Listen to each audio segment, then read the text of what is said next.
The objective of this lecture is to provide a description of the second part of the orbit as a function of time.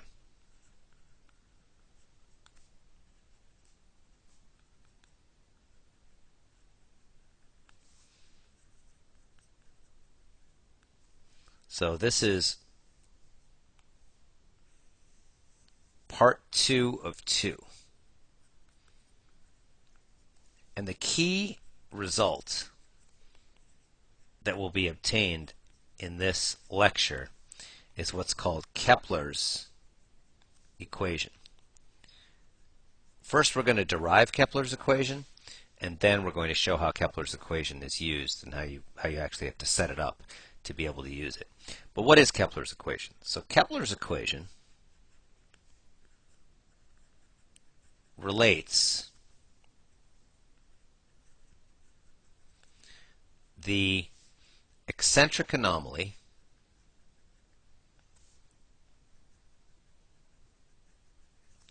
on an orbit to the time elapsed between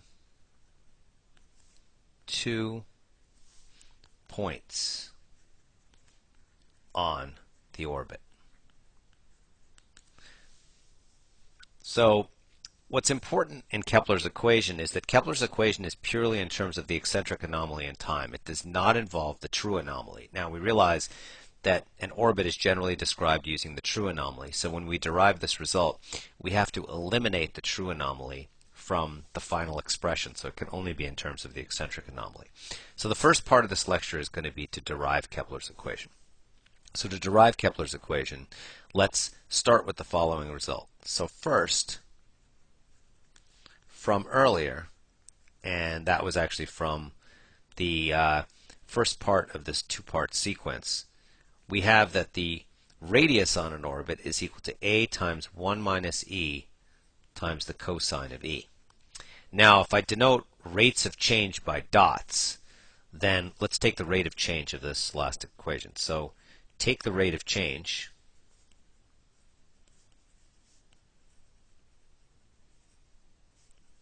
to obtain, well, we have dr dt, which is equal to r dot, is equal to ae times the sine of e times de dt, which is equal to, or which implies that r dot is equal to ae times e dot times the sine of e, where e dot is equal to de dt.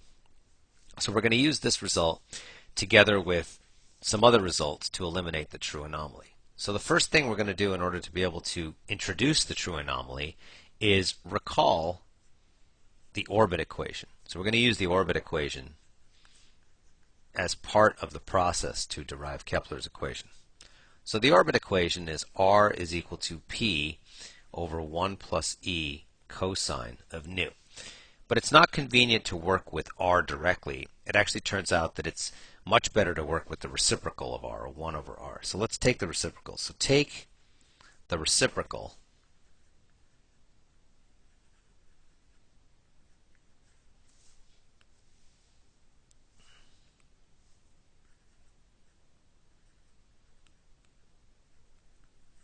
of the orbit equation.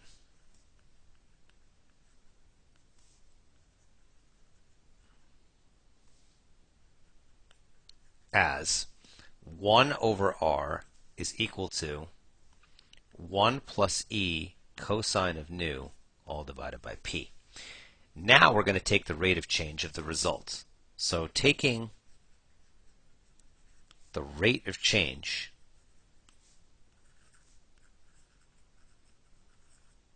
of the last equation,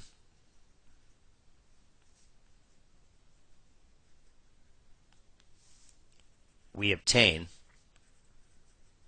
the following result, which is d dt of 1 over r equals d dt of 1 plus e cosine of nu all divided by p. Now let's go through and take the rates of change of both sides. So the first thing is that d dt of 1 over r is equal to d dt of r to the minus 1, which is equal to minus r to the minus 2 times dr dt.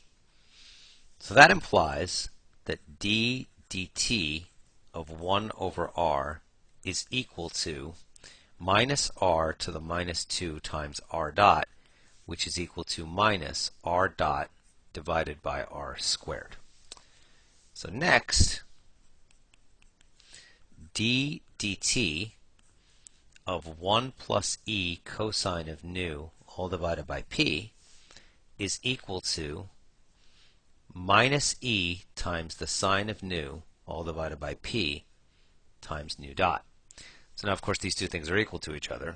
So as a result, we get minus r dot over r squared equals minus e sine of nu all divided by p times nu dot, which then gives us that r dot over r squared is equal to e times the sine of nu over p times nu dot. Now what we can do is we can solve this last equation for the rate of change of the radius. So solving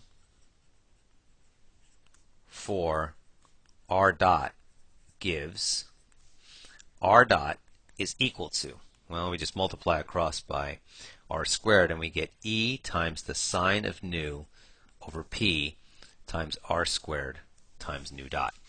And I deliberately moved the r squared next to the nu dot because now we can use another property of an orbit which is very useful in this particular case, is that recall that r squared times nu dot is actually equal to the magnitude of the specific angular momentum. And the magnitude of the specific angular momentum is equal to the square root of mu times p, where p is the parameter. So as a result, we wind up with r dot is equal to e sine of nu all divided by p times the square root of mu times p, which is equal to the square root of mu over p times e times the sine of nu. So this result is going to come in extremely handy in the next steps where we use other aspects of these equations to be able to relate it to what we have here. Well, first thing we should do is notice that this equation is an expression for r dot, but we have an earlier expression for r dot. So we now have two expressions for r dot. The earlier expression was the one that we developed right at the beginning, and we could set these two equal to each other.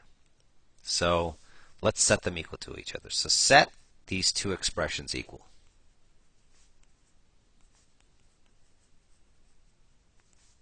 Equal to one another. And what do we get when we do that? Well, we get that the square root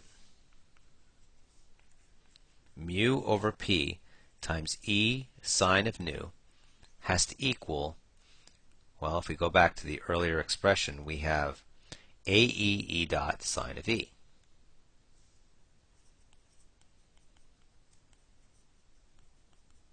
Now what we can do is we can solve this last equation for e dot. So solve the last equation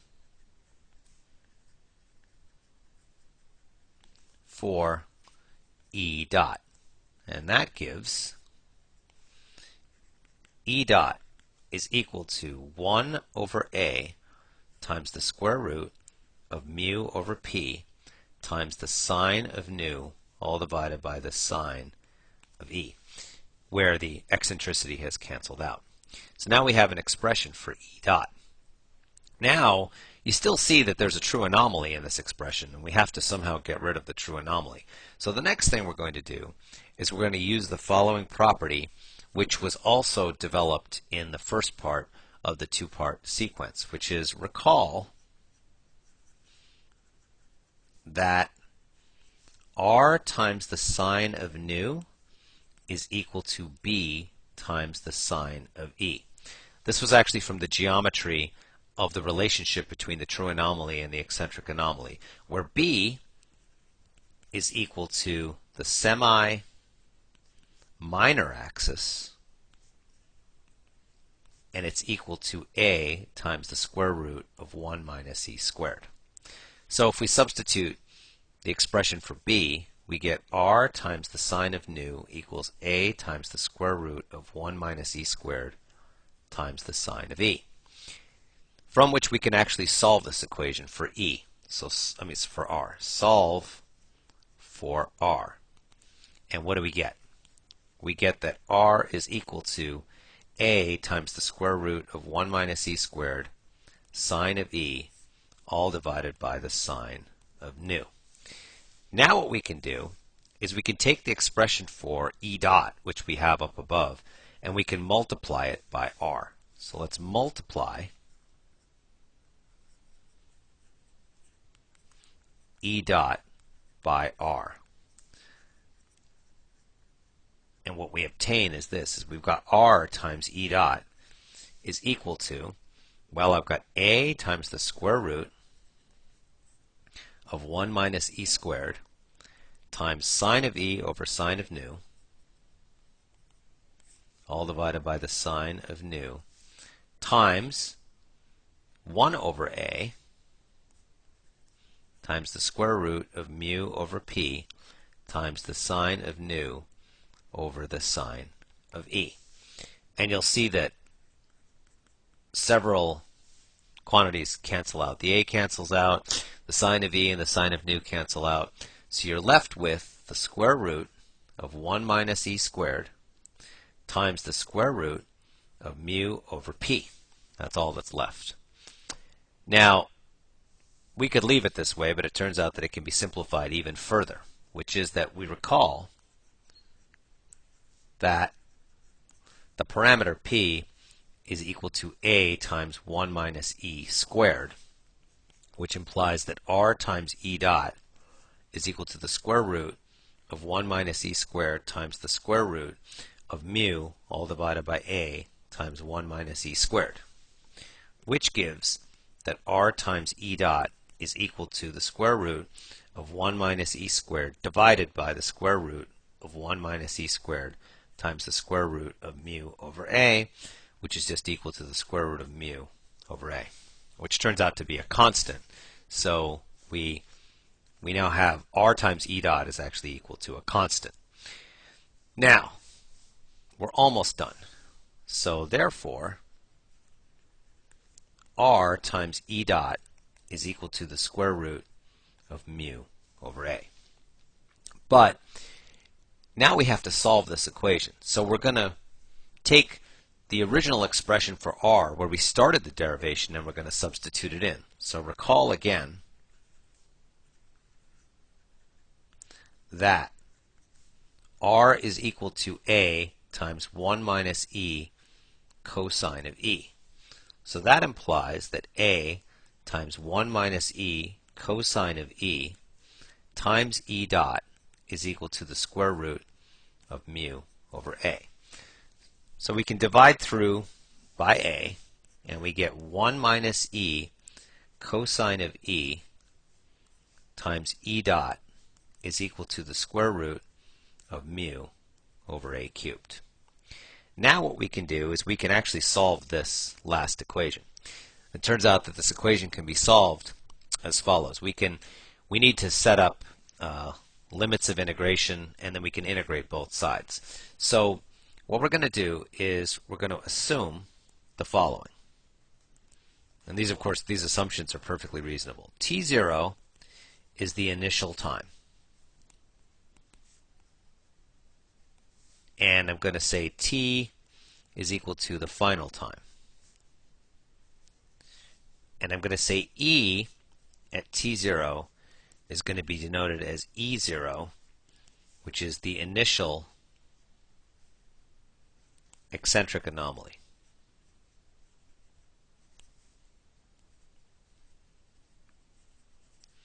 And then E, which is also equal to E of t, is equal to the final eccentric anomaly. So we're going to solve the equations. So solve the last equation.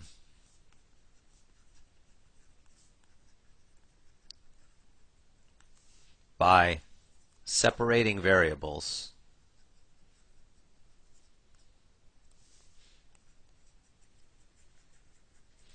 and integrating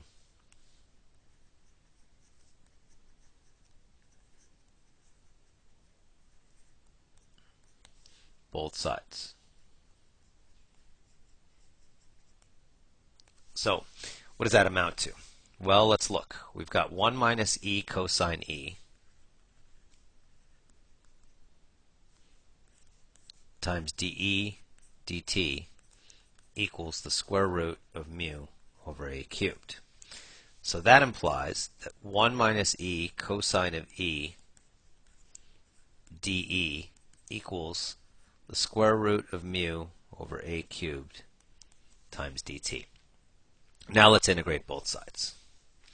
So in order to integrate both sides, I have to introduce dummy variables of integration.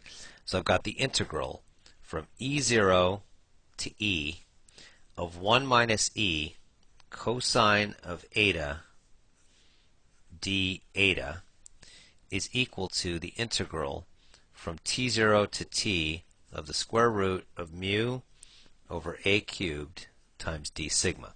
Now I could have used the same dummy variable of integration, but I just didn't want to confuse things, so I'm using two different dummy variables of integration. Now, the left-hand side becomes 1 minus e cosine, 1 minus e sine of eta evaluated,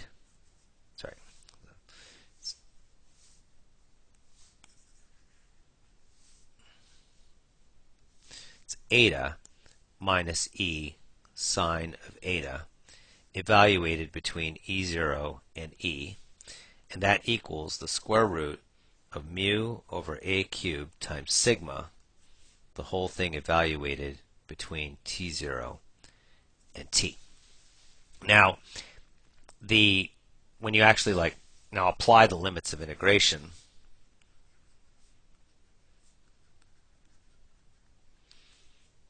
we get e minus little e sine of e minus e0 minus little e sine of e0 is equal to the square root of mu over a cubed times t minus t0. Now this last result is Kepler's equation.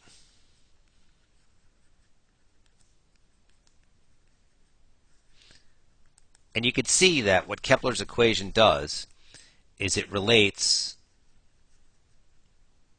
the time elapsed on the orbit from t0 to t to the eccentric anomaly, which is exactly what was stated at the beginning of the lecture. So now that's the general result for Kepler's equation, but it doesn't really provide you a way of being able to understand what you're going to do with Kepler's equation. So this is the second part of this lecture, which is to understand what it is that goes on with using Kepler's equation and how it's used and how you actually set it up to be able to solve a meaningful problem. So this gets a little complicated in terms of understanding how things are separated out, but the first thing that we have to do is we have to realize something, and this is a really important realization. This is perhaps the most important part of understanding how to use Kepler's equation, which is that both E and nu are measured from the periapsis of the orbit.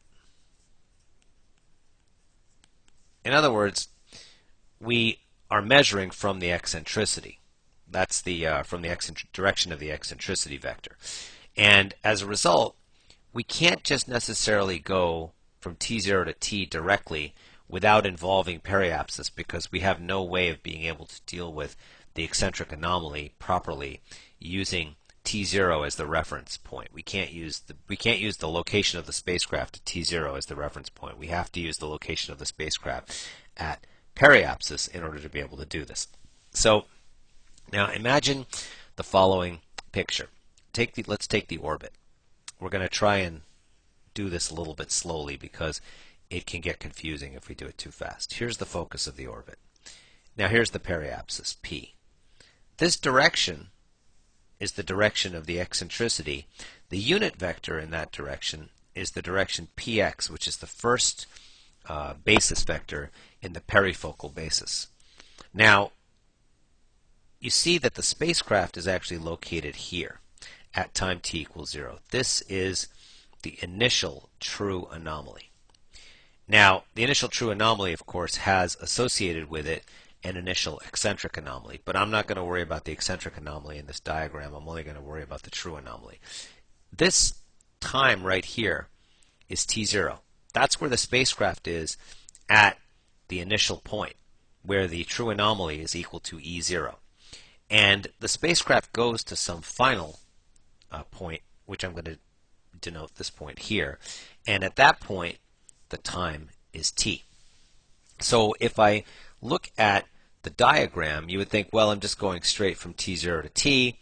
This is not a big deal. But it turns out that there's a problem in here, which is that the spacecraft may have actually gone around the orbit several times, more than once, in going from t0 to t. Let's think about it. I could start at t0, go around once, and then go around again, and then go around again, back to t0 3 times, and then get to this final time t. Each time that the spacecraft goes around like that, it passes periapsis.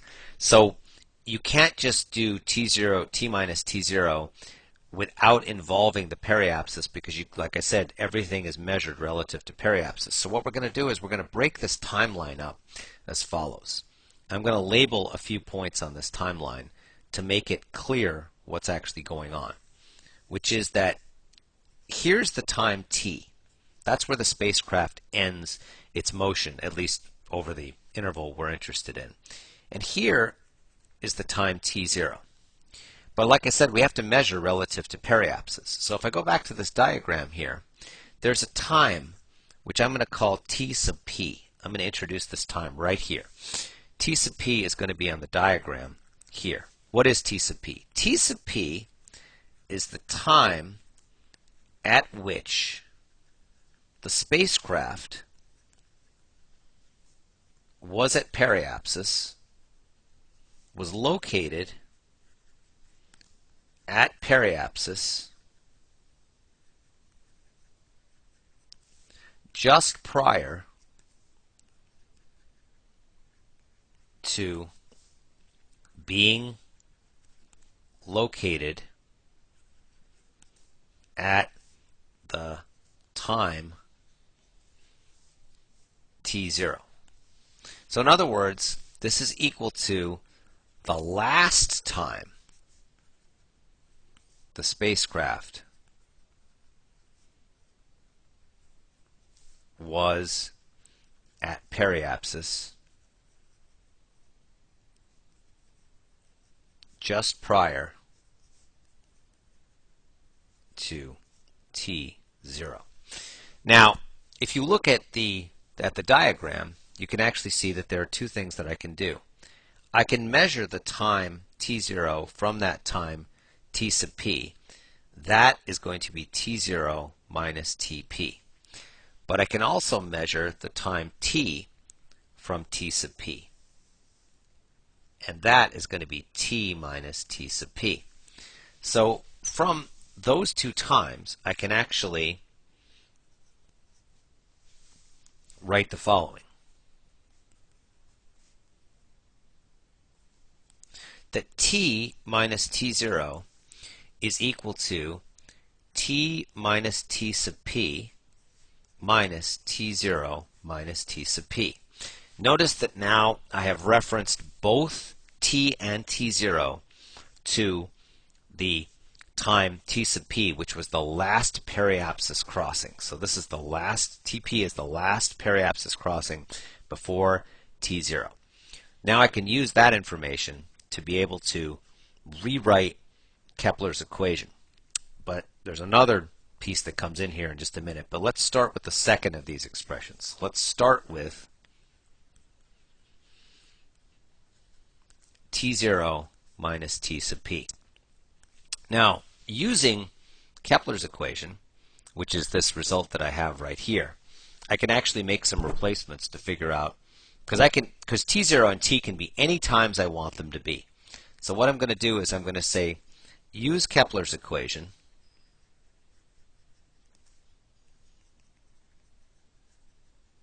replacing t0 with Tp and replacing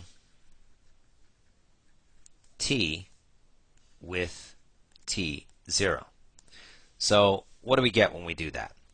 We get e0 minus little e times the sine of e0, because this is the term that was at t, which is now going to be replaced with t0, minus, I'm going to say ep minus e times the sine of ep is equal to the square root of mu over a cubed times t0 minus tp.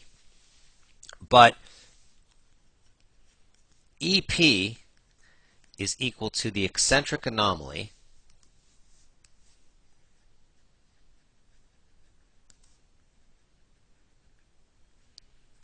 at periapsis, which is equal to 0, because the true anomaly at periapsis is equal to 0, and the eccentric anomaly is equal to the true anomaly at periapsis. And that comes from the fact that the tangent of nu over 2 is equal to the square root of 1 plus e over 1 minus e times the tangent of e over 2. So that implies that when nu equals 0, e equals 0. E also equals 0. So that means that at periapsis, nu p is equal to 0, which implies that EP has to equal 0. So the second term in this equation winds up disappearing because the sine of EP is 0 and EP itself is 0. So as a result, we wind up with this. So therefore, we wind up with E0 minus little e times the sine of E0 is equal to the square root of mu over a cubed times T0 minus Tp. Now remember, we are given, if you go back over here, we're given the fact that the time, I have to go back a little ways here, which is that T0 is the initial time, T is the final time. So we're given the initial time and we're given the initial eccentric anomaly. So what's known here? T0 and E0, because that's the starting point. So we have to know everything about the starting point. So everything in this equation is known except for Tp. So we can solve this equation for Tp. So we can solve for T sub p. How do we do that? Well, we multiply across by the square root of a cubed over mu, E0 minus e times the sine of E0 equals T0 minus Tp, which gives that Tp is equal to T0 minus the square root of a cubed over mu times E0 minus little e times the sine of E0. So this right here is the time of the last periapsis crossing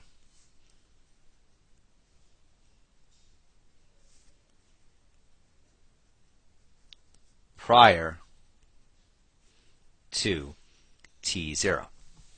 Okay, so now we have an expression for T sub p. So now we can start putting in these values into the into the expression for t minus t0, but we've got one other thing that needs to be dealt with, which is that, so also, or I should say it this way, say, next, consider the term t minus t sub p. So this is a little harder to draw, but there are a couple of things that will help, which is let's draw the timeline again from t to t sub p. So here's t, and here's t sub p. Now remember, the spacecraft was at periapsis at t sub p. But let's suppose that the spacecraft actually makes multiple revolutions in going from t sub p to t. In other words, you start at t sub p, you go all the way around the orbit once, you go all the way around the orbit again, you go all the way around the orbit again and again and again, and you wind up getting to the final point in multiple revolutions.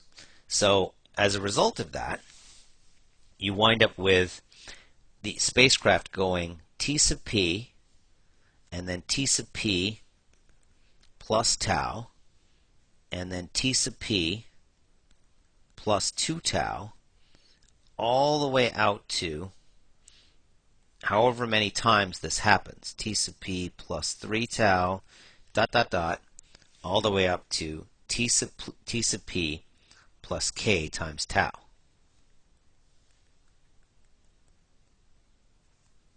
Now, that means that the spacecraft has gone k times around the orbit, where tau is equal to the orbital period, which is equal to 2 pi times the square root of a cubed over mu. Now, the total time then, now let's look here at this little interval that's left over. That little interval that's left over, again, because of Kepler's equation, we have e minus little e times the sine of e. And now we're going to subtract again, because this is periapsis, right? So since this is periapsis, we have e sub p minus little e times the sine of e sub p equals this leftover point. It's just equal to e minus little e times the sine of e.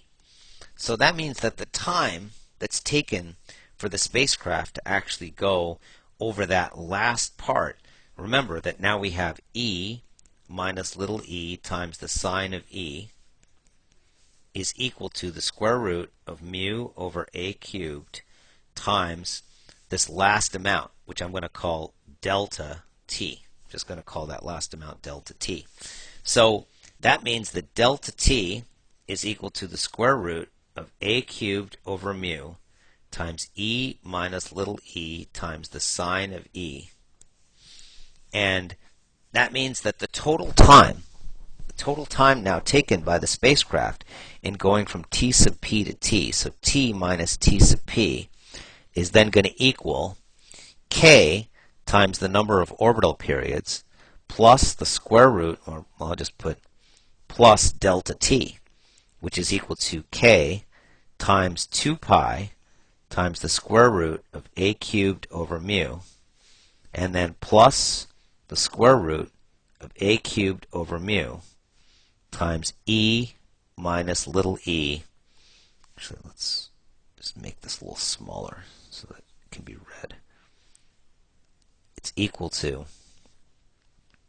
k times 2 pi times the square root of a cubed over mu plus the square root of a cubed over mu times e minus little e sine of e. So that's t minus t sub p. So therefore, t minus t0 is then equal to 2 pi k times the square root of a cubed over mu. That's this term right here. And then plus the square root of a cubed over mu times e minus little e sine of e minus the square root of a cubed over mu times e0 minus little e sine of e0, where we recall that this is the same thing as t minus t sub p minus t0 minus t sub p, where t minus t sub p is what we had before, and t0 minus t sub p is what we have from this expression that's right here. If you recall, it's this expression right here.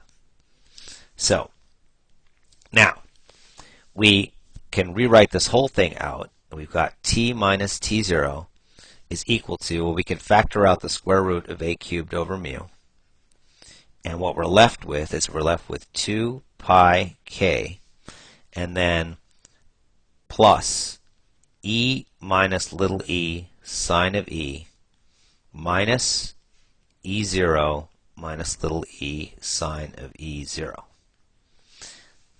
Now, what is k? So k is equal to the number of periapsis crossings.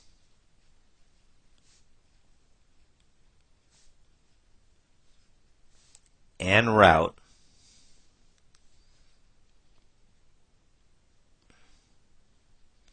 from t0 to t. So if you look back at the diagram that you see here, you see that the way to actually compute k is actually based on what's going to be called a floor command, which is t minus t sub p all divided by tau, where tau is the orbital period. This command, floor of x, is equal to the smallest integer in x. It's actually also what's known in scientific computing as what's called a floor. So if you type floor of x, you get that smallest integer in x. It always rounds down to the lowest integer. So for example, if x is equal to 4.6, it gives you 4. If x is equal to 4.3, it also gives you 4. If x is equal to 5.9, it gives you 5. So that's how it always works. It's that quantity right there. Now, we actually have a way of being able to solve for e, which is that, notice that the result can be rewritten in the following way. So we know what k is, so we're given the following. t0, e0, we're given t, and we want e. That's what we want. So let's rearrange this last equation. So we get, so rearranging the last equation,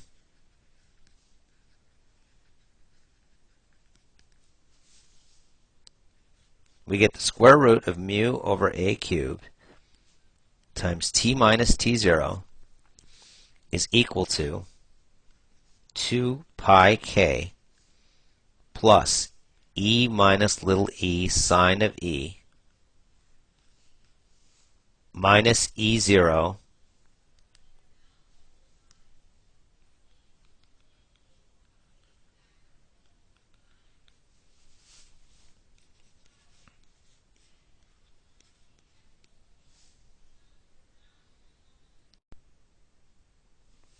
so we get t minus t0, and then we've got plus e0 minus little e times the sine of e0 equals 2 pi k plus e minus little e times the sine of e. Now, we can rearrange this further, and we get e minus little e times the sine of e is equal to, so we get the square root of mu over a cubed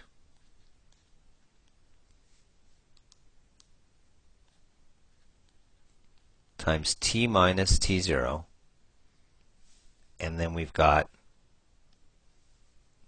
plus e0 minus little e sine of e0 minus 2 pi k. Now, you can see that everything on the right-hand side is known because E0 is known, T0 is known, T is known, and K is now also known because we just figured out a way to be able to compute it from previously, because K is the number of times that the spacecraft has crossed periapsis in going from T0 to T. So what we can do now is we can say let, this is just for convenience, C equal the square root of mu over A cubed times T minus T0 plus E0 minus little e sine of E0 minus 2 pi k. And that gives that E minus little e times the sine of E is equal to C.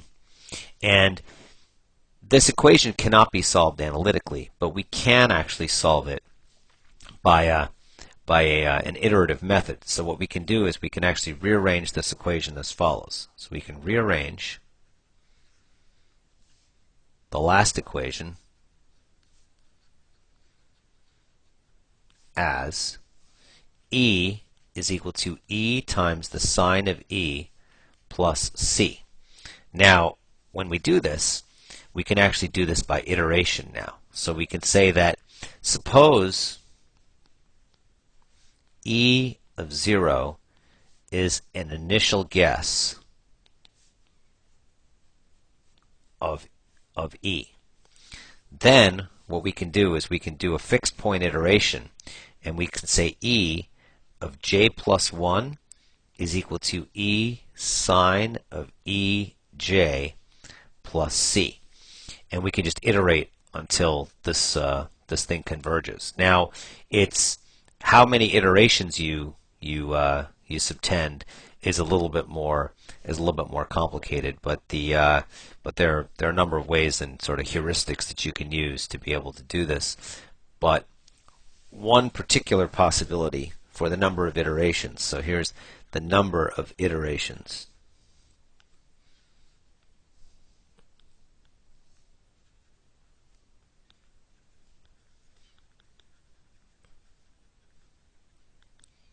I'll call the number of iterations, I'll call it capital N. While this is not some sort of a universal way to do this, we can say let N equal 10 times, and again, we're going to do the largest integer. In this is the exact opposite thing, 1 over 1 minus e, where this notation is equal to the largest integer in x. So in this case, if x were equal to 4.2, then it would be 5. If x is equal to 6.7, it would be 7. It always rounds up to the next integer. So your loop would then just look as follows. You would basically have 4j equals 1 to n. So you'd have some initial guess here. You'd say e is equal to e guess, which is where we're starting this whole process, and then you would say e is equal to e times the sine of e plus c, and then end. And then that would be your fixed point iteration, and you would just run it until for however many iterations you have. So that's sort of a pseudocode, if you want to think of it that way, as being able to solve for the eccentric anomaly. Now, the entire process then is laid out in the following way, which allows you to be able to incorporate the orbital elements into this whole thing. So here's like a sort of a procedure, if you want to look at it that way, of how this would work. So you're given initially a position and an inertial velocity. So you take the position and the inertial velocity at that given time, and you run through a calculation to orbital elements, and you get orbital elements. Of course, these orbital elements include A, E, omega, I, little omega, and nu 0. Nu 0 is the true anomaly that corresponds to T0. Now what you do is you take nu 0 and you convert it to E0. That's using the relationship that we established in the first part of this two-part sequence that we go from nu to E0. Now we have E0. So notice we have E0, we have T0. Now you have to be also given the final time T. So then what you do is you say, you compute now K. So you say K is computed using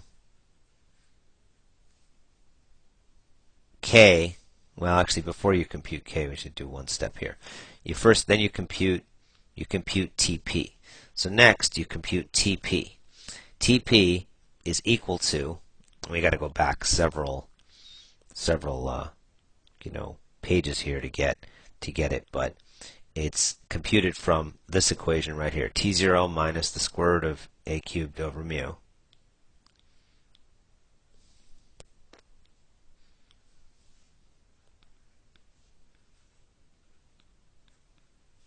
times E0 minus little e times the sine of E0.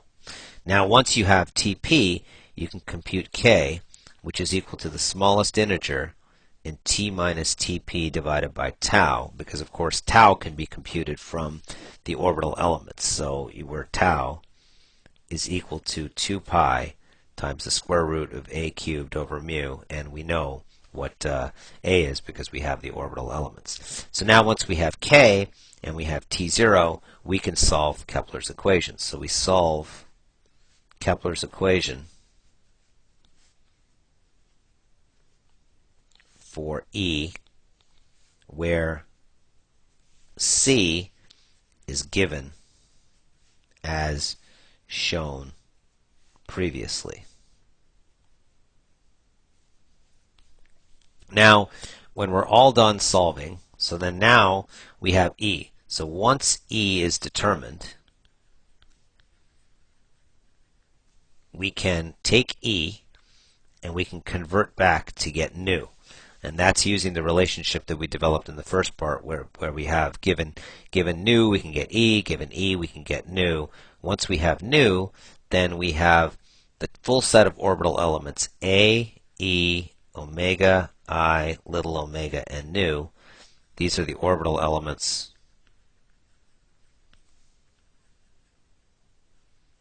at time t. And then what we can do is we can convert these to r of t and vi of t from the conversion from orbital elements to position and velocity.